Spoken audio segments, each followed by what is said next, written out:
Advanced Studio Classroom is on the air.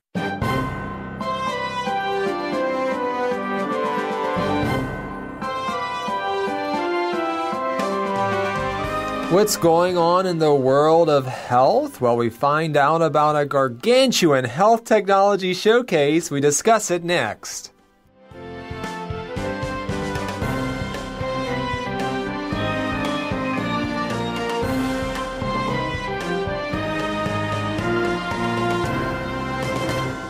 You are listening to Advanced Studio Classroom. My name is Brandon. I'm your host for today. We come to a conclusion of our Newsworthy Clips article today. It's July 20th. Thank you for joining us. Back in the studio, we have Josh and Rebecca Krasinski. Welcome back, panelists. Thanks, Brandon. It's good to be here. Happy to be back for the third day. Yeah, what have we been talking about the past couple of days, Rebecca? Well, we talked about mosquitoes, about Zika virus, and then yesterday we talked about a very cool idea of zero-waste grocery shopping. Yeah, that's right. And what are we discussing today, Josh? Well, today we're going to be talking about the future and the future of health technology. All right, that's a popular subject. We want to be healthy, and we want to know how technology can help us to perhaps be healthier or at least have a more convenient experience when we go to the hospital or something like that. The title of this article is Glimpsing the Future at Gargantuan Health Technology Showcase. That is a mouthful. We can discuss just the title alone for a couple of minutes. First of all, what does it mean to glimpse something, Josh? Well, it means you get a very quick or brief view of something. That's right. And then this word gargantuan, Rebecca.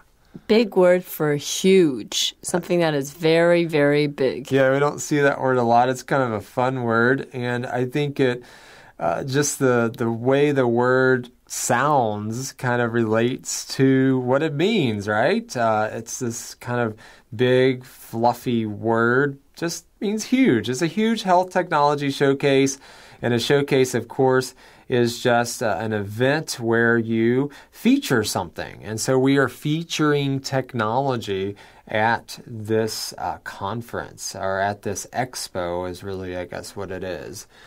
And we are on page 32. We're going to get right into it today. We're going to have the first reading down through line 17.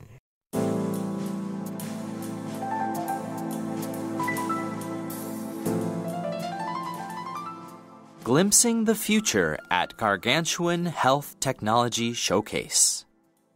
What if you could wear a tiny device at the top of your back that would gently nudge you to sit up straight whenever you slump? Innovations like this, geared to help consumers, were on display at the nation's largest health technology conference, the Healthcare Information and Management Systems Society meeting, popularly known as HIMSS, in Orlando, Florida. The exhibit hall had more than 1,300 companies showcasing their latest and greatest products. Traditional technology stalwarts such as IBM and Hewlett-Packard Enterprise were on hand, but so were Uber and Lyft. Microsoft, Google, and Amazon were selling services amid startups too.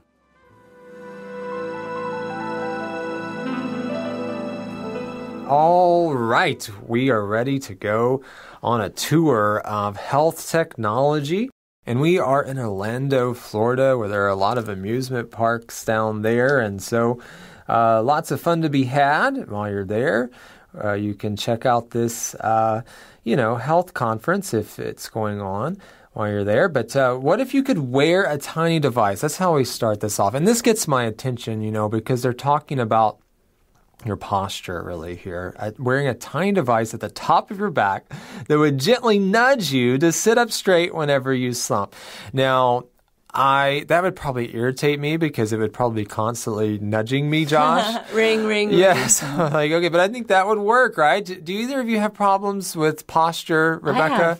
I have bad posture all my life, and I have slumped a lot. So I think I would love to get one of those devices. So if it works, please let me know and I will get one. Yeah, I don't know how much it cost, but that could be something to look into. Yeah, I was curious to know how many people, when they heard or read this part of the article, immediately started to sit That's up what straight. I'm doing now.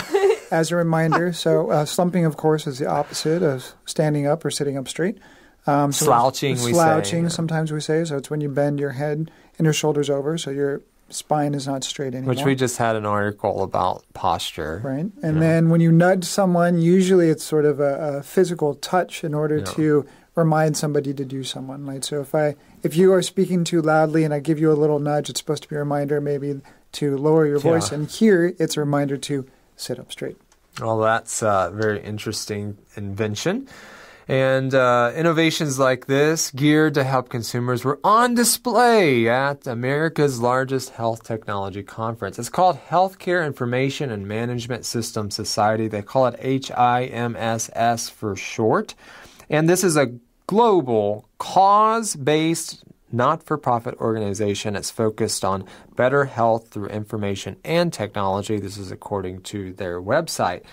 Well, the exhibit hall had more than 1,300 companies showcasing their latest and greatest products. We use that word showcase as a noun there in our title, and here we're using it as a verb, but the same idea. You're putting things out to feature them so people can come by and look at them. Right, usually the best things. Yes, right? of course. Exactly.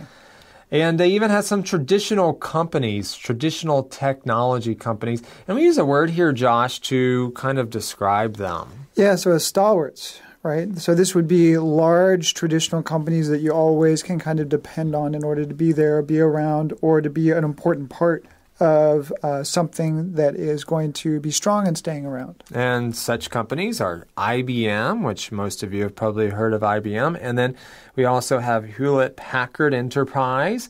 They were on hand. That's a good phrase to know. What does it mean if someone is on hand, Rebecca? If someone is on hand, is they are there. They are present. Yeah, and sometimes we say you have something on hand, and that means that it's ready to be used, right? And these people were there ready to show off their products.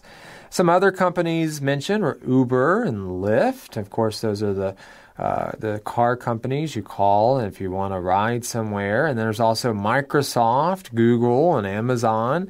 They were selling services amid startups, too. So a mix here, Josh. Everybody was there. A real mix, all the technology people here. I think it was a sort of an interesting kind of display of both the stalwarts, such as IBM and HP, which have been around for forever, and some people would say even since technology really took off. But then they mixed it up with new companies like Uber and Lyft, which have only been around for a few years, and then somewhere in the middle, right, Microsoft and Google and Amazon, which are not quite as old as IBM or HP, but has still been around for a long time. All right, and they also had some startups there as well, so those newer companies. But we're looking at the future. We're getting a glimpse of what may be coming down the road, right? And that's something to get excited about and kind of see all the different innovations out there. That's what this was all about. This sort of expo was all about.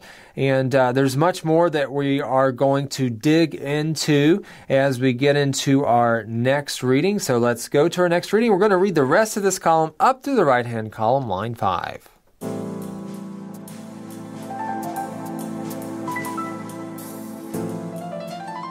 You could see new devices and systems geared toward changing the consumer experience, whether in the home, doctor's office, or hospital. Alexa, I've burned my hand. What should I do? Asked an exhibitor from the Intelligent Health Association into the Amazon-owned device. Is it a major burn or minor burn? Alexa replied, then cited tips on how to treat the hand, such as running the wound under cold water. A tabletop robot called Pillow showed how consumers could connect to a health coach via video conferencing, submit their latest blood pressure readings electronically to their doctors, and have that day's medications dispensed.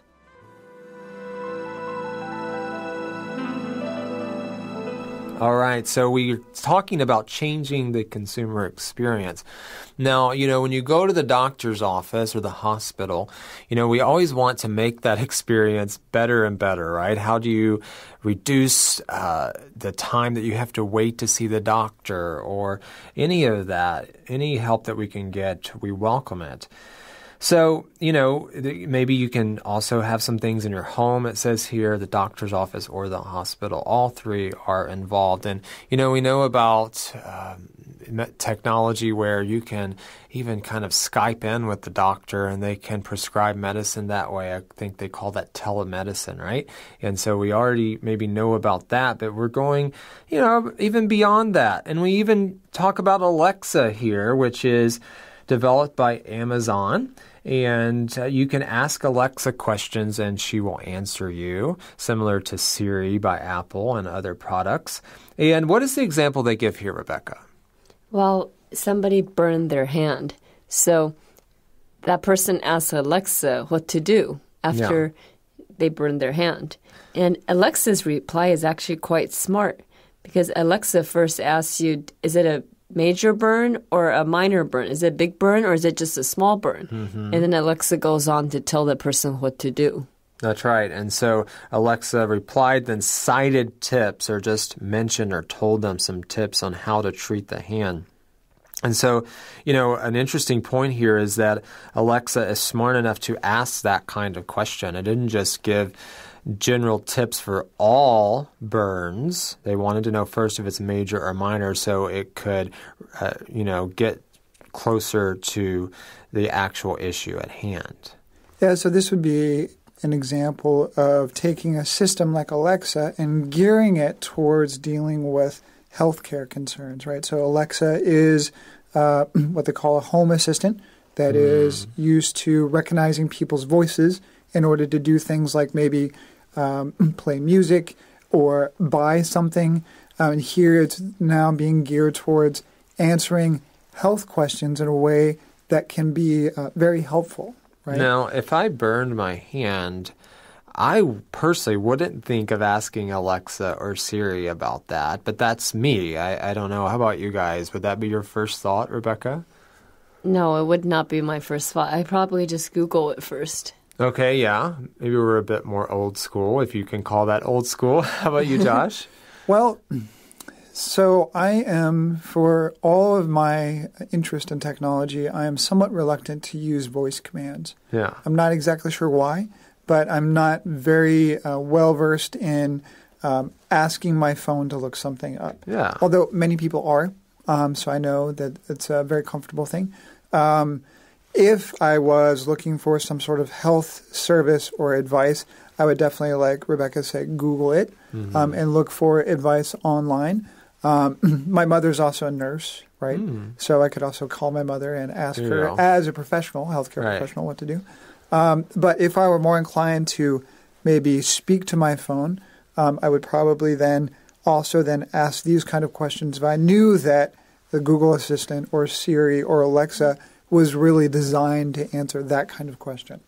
Right. So you have to, figure that piece of the puzzle out and then become accustomed to doing that. And so it just depends on your habits. And then we have something else at the top of the next column, a tabletop robot called Pillow. And what is this about, Rebecca? Well, Pillow basically connects a person who's sick, a sick person, with a health coach. And then you can submit your healthcare reading, your blood pressure reading, and then that health coach can suggest how much medicine you should take. And here it actually says that you will get that day's medication. So I don't know how the robot gets the drugs. How does that work? I think it just comes out of the pillow automatically. No, I'm just kidding. I don't know how that works. Josh? So that's a very good question. So here we have another kind of device that's set up to be tabletop, right? So set on your table, so something small. And I think Rebecca has a really good question here because it looks like it's supposed to do a couple things at once, right? It's supposed to allow you to video conference with a healthcare professional, to submit results of certain health tests, and that would be measuring blood pressure. So it seems to imply that there's some way for them to kind of measure your blood pressure with the device, and then they could send that information to the doctor, who then can change your medical prescription. In this case, for people who aren't familiar with it, if you are taking medication for blood pressure, your blood pressure changes daily, and the amount of medication you need in order to keep your blood pressure correct would also change then as well, right? So then I don't know if there is a part of the robot that then gives you a measured dose, or if it just means that then you can be comfortable in cutting your pill in half or in a quarter, and maybe it may have an attachment that allows you to safely cut a pill as well. Yeah, or there's some other way that your medication is sent to you. But at any rate, you don't actually have to go to the doctor's office in order for him to prescribe that. And that's getting at the telemedicine that I was talking about earlier. They're doing video conferencing. And so this is very convenient for the consumer, for the patient, and for the doctors as well in a lot of ways, right? And they can probably see a lot more people that way. And it cuts down, I would think, and at least in some ways, it cuts down on costs, I would think. So in other ways, it may be more expensive, the products that they're using. Right, but if you think about someone, especially someone who is elderly, who has to take either a taxi or public transportation, which can take a lot of time and effort and energy. And let's face it, going to the doctor's office is usually not the most fun, right? It's a great way in order to be able to reduce all that time and some of the costs, so that maybe even you will get more information from your doctor or healthcare provider. And I think, of course, I don't know in some situations how this works, but it looks like they already know a lot about your medical history, and it's just something kind of small. You know, they're doing the blood pressure. You know, obviously there's something a bit more serious, you would need to see the doctor in person. But if it's just something simple, like you have a cold, for example, and you tell the doctor your symptoms, and, you know, that's something that they can maybe just prescribe over the phone through video conferencing. But, of course, if it's a bit more serious, you would want to see the doctor in person. But at any rate, this can cut down on some of that traveling. And like you said, Josh, I think if you're an elderly person who's needing to go to the doctor weekly, and this can just happen through a conversation, then that would cut down on a lot, and that would be fantastic. Well, next we're going to talk about Google and what they had on display. And we're going to get back to that little device we talked about at the top of the program that helps you with your posture. We're going to do all of that as we go to our last reading for today.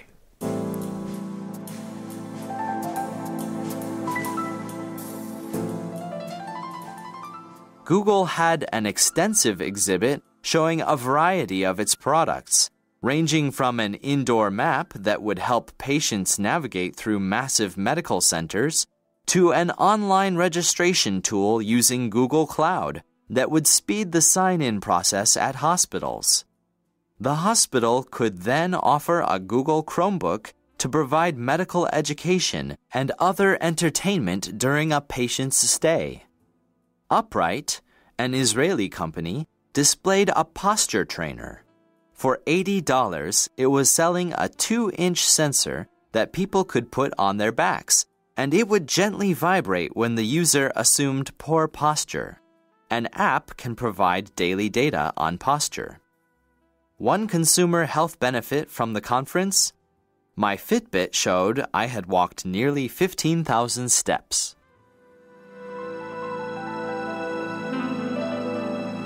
All right, so now we're talking about Google, and they had an extensive exhibit there showing a variety of its products. And we get a sample here. And they had an indoor map that would help patients navigate through massive medical centers. And that would be helpful. You know, you go to a hospital, maybe it's new and it's huge, it's massive, and you don't know how to get around. Well, this indoor map could help you. And I'm sure they're playing off of their Google Maps, you know, which I've used a lot and found that to be really helpful. And so why not use that technology for a hospital, Rebecca? I think that's smart on Google's for Google to do that, because they're just using their product even more. Yes.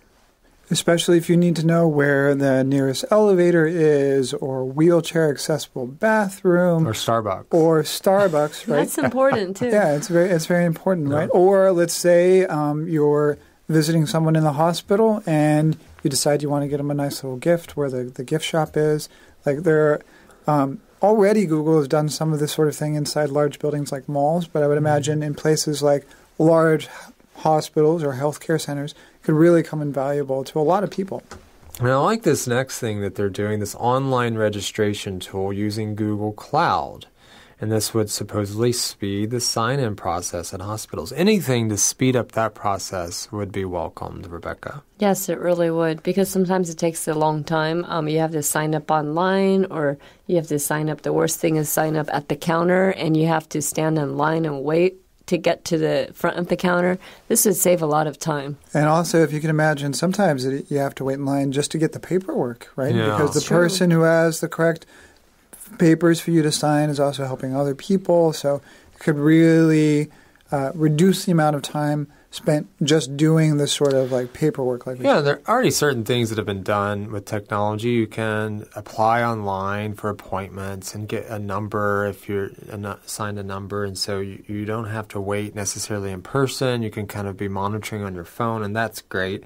But they're using their services like Google Cloud for this process. Remind us again of what Google Cloud is, Rebecca. Google Cloud is basically Google's online services, and that means you don't have to be on a certain device. You don't have to be on a phone or on a laptop. You could basically be on any device that can connect to the internet, and you can access these Google services online. All right, and so they have Google Cloud that would speed up the process using that, and also they talk about the hospitals could then offer a Google Chromebook. That's a laptop, basically. Which is a laptop, right? And that would provide medical education and other entertainment during a patient's stay. Now, it looks like there would be a lot of costs involved here, but I'm sure using the technology maybe would reduce costs in some ways as well. And so, you get to the hospital, hopefully the process is faster, but you also have these Chromebooks, these laptops that could give you some more information perhaps about your needs there at the hospital. Yeah, so here it talks about medical education. I don't know how many people have ever gone to the hospital and noticed that there are a lot of little leaflets or pamphlets, those little foldable papers that have lots of information on them. Some of them have information about particular diseases. Some of them have information about what you should do if you're recovering from a surgery. I don't know how many people actually look at that information. Yeah. But it's good information to have depending on what's going on with you in a hospital. So this would be an easy way to communicate sort of valuable information to patients without spending a lot of time with a doctor or a nurse. But if you do have to wait, there's some entertainment options there as well. And I think this would be good maybe if you're having to stay in the hospital with someone or maybe even yourself if they have those kind of available. A lot of people have that themselves anyway. They have maybe a tablet or a laptop that they could bring to the hospital. But it's nice having that option. I just hope that they offer a version of an old Nintendo game called Dr. Mario. Yeah. Where it's like a puzzle-style Tetris game where you use different colored pills in order to get rid of viruses. So hopefully they include that in the Chromebook that's games. a good one. I remember that. Well, we talked about at the beginning of today's article about this tiny device that you can wear at the top of your back that would gently nudge you to sit up straight whenever you slump. And the name of the company that developed that, they're an Israeli company, and it's called Upright. And it's called a posture trainer, and we learn about how much it costs, Rebecca. It's $80. It's not super cheap, but it's affordable. And if it helps you to have better posture over a long term, then it would be worth it. Definitely, because back problems can cost you a lot in the long run. I mean, eventually you might need to have surgery, and even if you don't have surgery, just all the wasted time you have to spend fixing your back, it's a lot of time wasted. That's right. So it's a 2-inch sensor that people can put on their backs, and it gently vibrates when the user assumes poor posture. Why do they use the word assume here, Josh? Well, here it means to take on poor posture. Right. Sometimes we assume things, right? It means that we kind of guess at something and we can get ourselves in trouble in that. But here they're talking about they're taking on something. They're taking on this poor posture. And there's also an app that can provide daily data on posture. That's a lot of information. We got a lot of apps with a lot going on there. But if that helps you to have better posture, it's well worth it. And then we end talking about all the exercise that this writer got while walking around, right, Rebecca?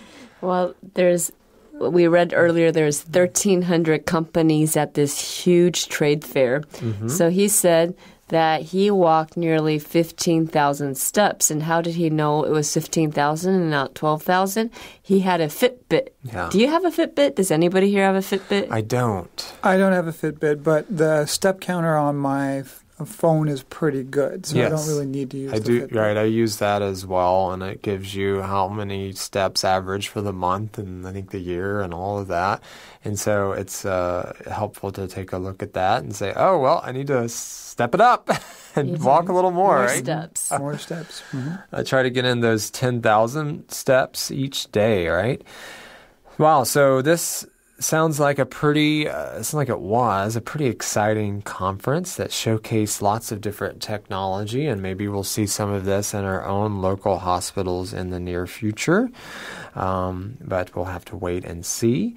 And we're just thankful that technology is making healthcare, hopefully more accessible and at least less troublesome with the wait times and so forth.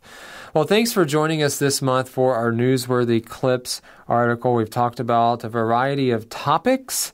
We hope that you have found them insightful, and we hope that you will join us for every article this month. Check out our Topic Talks videos as well, where you can learn more about these articles and seeing the words used and so forth. And so we hope that you will check those out on our website, studioclassroom.com, or scan the QR codes at the beginning of each article. Josh, thanks for joining us. Oh, my pleasure, Brandon. And also, Rebecca, thank you for joining us for all 3 days. Happy to be here.